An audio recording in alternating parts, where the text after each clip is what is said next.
Hello বন্ধুরা, কি অবস্থা? সবাই কেমন আছো? আমি কিন্তু একদমই ভালো নেই। তো আমার গলাটা প্রচণ্ড ব্যথা। আমি অনেক কষ্ট করে আজকে ভয়েস ওভার করছি। তো তোমরা যারা আমার ভয়েস পরিচিত আছো বা আমার ব্লগ দেখো, তারা অবশ্যই বুঝতে পারবে।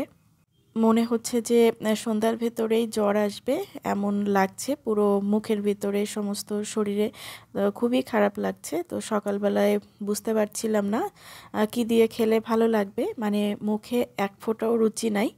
তাই ভাবছি যে বোম্বাই মরিচ যেহেতু একটু ঝাল ঝাল হবে, তার সঙ্গে একটু ফ্লেভারও আছে, তো ভাবছি যে মুখরোচক কিছু একটা খাওয়া যাক। তো আমার নাস্তাটা আমি বানাচ্ছিলাম। বেশ কিছুদিন এত বাজে ওয়েদার যাচ্ছে, মানে ফেব্রুয়ারির ফার্স্টে আমি কখনো দেখিনি যে এরকমভাবে শীত চলে যায়। তো মেইনলি প্রবলেম হচ্ছে রাতের বেলা ফ্যান না ছেড়ে লেপ গায়ে দেওয়া যাচ্ছে না, আবার ঘেমে যেতে হচ্ছে ফ্যান বন্ধ করলে, মানে সব কিছু মিলিয়ে রাতের বেলা আর কি এই অবস্থাটা হয়েছে। ঠান্ডা গরম লেগে লেগে। তো এই আর কি। তো আমার ভয়েসটা শুনতে হয়তো আজকে অনেকটা বেশি খারাপ লাগবে তোমাদের। তো সবাই একটু ক্ষমা সুন্দর দৃষ্টিতে দেখো।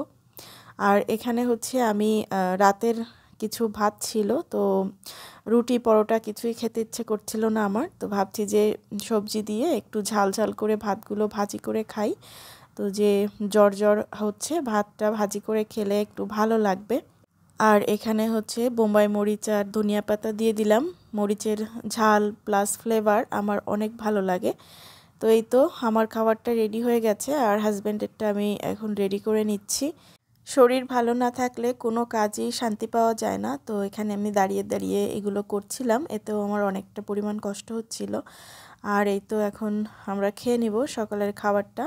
আর এই খাবারটা এমনি সময়েও ভালো লাগে, কিন্তু শরীর খারাপ থাকলে এ ধরনের খাবার খেতে বেশি ভালো লাগে।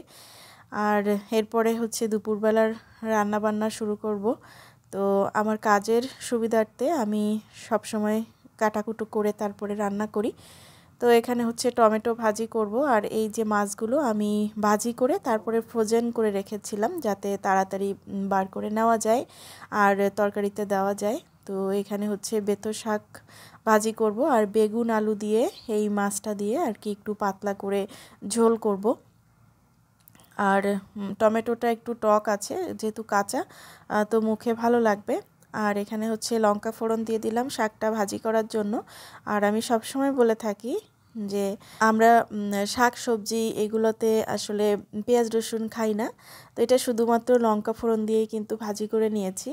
আর পেঁয়াজ রসুন খাই শুধুমাত্র যদি ভুনা টাইপের কোনো রান্নাবান্না হয়, মাছ ভুনা, ডিম ভুনা, মাংস, এই টাইপের খাবারে পেঁয়াজ রসুন খাই। আর তরকারিটা কিন্তু আমি একদম কাঁচা লঙ্কা দিয়ে পাতলা করে ঝোল রেখেছি, আর এখন টমেটোটাও ভাজি করে নিব। তো আজকের মতো এখানে শেষ করছি।